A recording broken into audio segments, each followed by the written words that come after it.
Matt from the Random Maker here, and today we're going to be doing a video I'm excited about. Number one, here's the reason. It's simple, easy, doesn't require a lot of tools, and that is building a Viking chair. Second reason why I'm excited about it is a requested project, which is one of our first for this channel, which I'm excited. So thank you, ToddFather778. And it's a perfect project. You don't have a lot of tools. And so you know what? Instead of talking, let's get going. Whoop. Look down there. This is a 11-inch. It's actually a 2x12. If you look on the plans, you'll see it's just 11 1/4, which is actually a finished 2x12. Don't get me started on that ripoff. But anyway, my whole point is you do not need a planer, jointer, or anything in this case. Mine's a little older, so I am going to just plane the top and bottom to make it a little prettier. The measurements you're going to hear me say out loud are going to fit a lot of what's online, and I'll post a link to couple ideas there. What we're going to do here is we are going to start by a stock breakout. Now, if you go to the store, you can buy a 2x12 for this project, and you're gonna be a little confused because the measurements I'm going to tell you are 11 1/4 is the width. That is the final dimension of a finished 2x12. Let's not go. In my case, I have an old 2x12 beam laying around my yard, so I'm going to use this one right here. Yep, that's what I'm gonna do. So it's gonna make my life a little easier. Now, one thing I am gonna do is I'm gonna put some recommended plans in the description below, but one thing, this is an old board, it's got a warp. I'm gonna plane it. I'm gonna just make it a little nicer instead of me buying a whole new board. The nice thing is you only need to be by 2x12, that is 8 feet long, because the project is 2 pieces of 48-inch wood. That's it. So I'm going to cut this up because it actually is a 16-footer. I'm going to take the best pieces of it and move on. So enjoy me cutting. Okay, these next steps, to be fair, are kind of extra. So where I'm cutting the wood with a saw, okay, you need to do it. But this planing section is only if you're going to use an old piece of wood. If you're wondering why I'm wearing a mask, this wood is old. I don't know what's in it. It just seemed like a good idea. And then I do take it on a table saw just because make the edges a little nicer to work. So now we're at the point that if you just bought a 2x12, an 8-foot 2x12 at the hardware store, we're going to tag back in. What I'm going to do here is I'm going to start laying out this project. I am going to use a carpenter's square on this particular project. You don't need it, but it is handy. But what you can just do is take accurate measurements and go from here. What we're going to do here is the hole, the bottom of the hole that we're going to be drilling is 12 inches. So I'm going to set my carpenter's square to 12 inches, and I'm going to draw a line right here. Now, my lumber is, if you're running from the store, it is 11 1/4 inch. My case, mine are 11, so I'm gonna put a middle mark at 5.5. And because we are gonna be taking 4 inches off, and that's actually it, which it seems not like a lot for me. So we are gonna have 9 inches off each.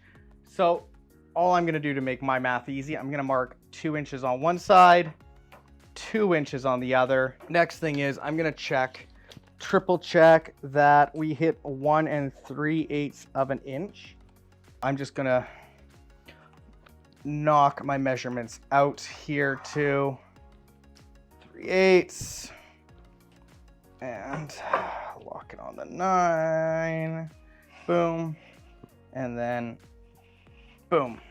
Okay, now you don't need to use a carpenter's square. That's just my preferred method. You can measure it out and connect all the dots there. The next part we're gonna make is the part we're gonna cut out. So what I'm gonna do here is I'm gonna measure the seat, I guess actually would be.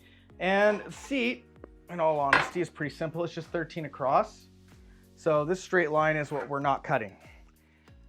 Then what I'm gonna do, because all this piece is right here is just 2 inches knocked off on each side, and you always need minimum 3 lines to make sure it's a straight line, because if you only have 2, in theory, you can actually send it in weird directions. And all I'm gonna do here is connect the dot, because we're gonna take a skill saw to knock all of these out. Okay, there we go. So this one, all I'm gonna do, skill saw, choppy choppy, nothing exciting. And I'm gonna finish off with a handsaw just to make sure everything's nice and clean. I'm gonna do the easier piece first, which is just the skinnier part. So I'm gonna knock both these edges off, but not all the way, as I kind of showed with the plan here. So what I've done is I've clamped it down on both sides because a little easier to cut wood when it's solidified on the table. And I'm just gonna cut, and on the top here, and this is important, I'm gonna cut with my skill saw to the line. It's not all the way through. Because it's a blade is actually circular, on the bottom piece, it's actually not gonna go all the way through because my eye is seen on the top. So that part that I'm cutting is going to be the furthest part out. And so what I have is a handsaw that I'm just gonna finish this off so it's nice and clean, because you don't wanna break it with your hand because there is a very good chance that it's going to splinter, and I don't feel like doing that. So yeah, skill saw, handsaw, nice and easy, and I'm just gonna go zip, zip. Okay, you can just see here now, I'm just taking a skill saw and knocking out most of the wood. I'm gonna do this on both sides, but I'm not gonna waste time on YouTube here. And then I'm just gonna take a handsaw and finish it off. That's about it. Super easy. That's pretty much it. With the seat, you can see here we've cut both sides. I have my seat here.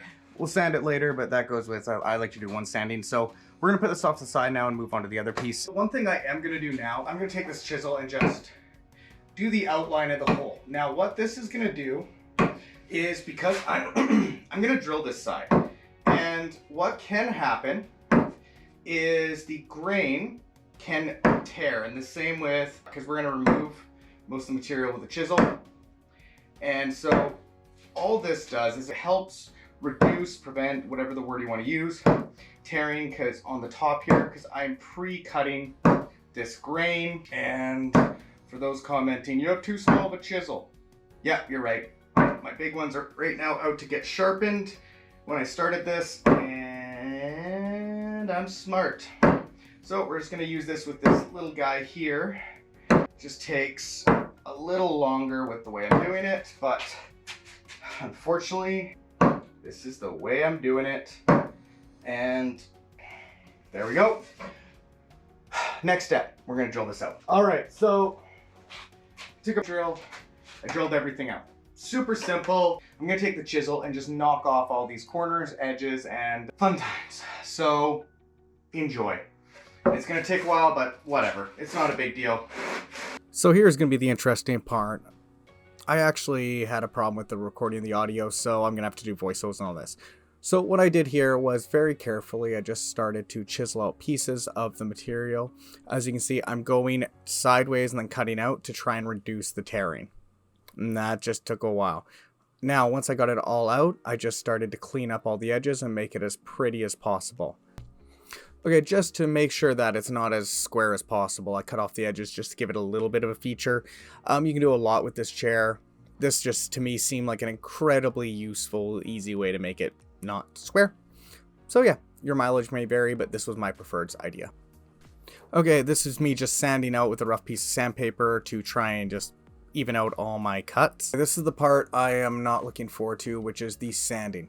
Now, this is a part that's just time. You want to sand every edge, every corner, even though I am going to be using the original 2x12, bowling, even though in this case I cut it. You still want to sand the edges, and then you want to actually sand the edges on an angle just to give it so it's not as sharp of a point. But yeah, just sand everything as evenly as you can. Then, if everything's going, they'll slide right together. Let's see the results. So there you have it. Now here is one thing, I'm not gonna finish it past this because in the end it's your project. So this is the base. Feel free to finish, stain, burn, carve, however you want your project to be finished.